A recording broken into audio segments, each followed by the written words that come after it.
முள்ளக்காடு கிராமம் உப்பு உற்பத்தியாளர் சங்கம் முள்ளக்காடு, சௌரியாவரம், பொட்டால்காடு, அத்திமரப்பட்டி சுற்று வட்டாரத்தில் ஒரு 5 கிராம மக்கள் இந்த உப்பு உற்பத்தி தொழிலை நம்பி உள்ளனர்.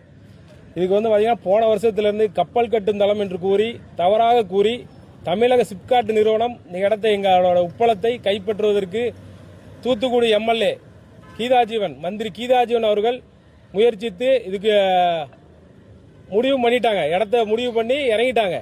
இப்போ திரும்ப ஓட்டு கேட்டு எங்க ஊருக்குள்ளே திரும்ப வராங்க. எங்களுக்கு துரோகம் பண்ணிவிட்டு இந்த திமுக எம்எல்ஏ திரும்ப எங்க ஊருக்குள்ளே ஓட்டு கேட்டு வன்மையாக கண்டிக்கிறோம்.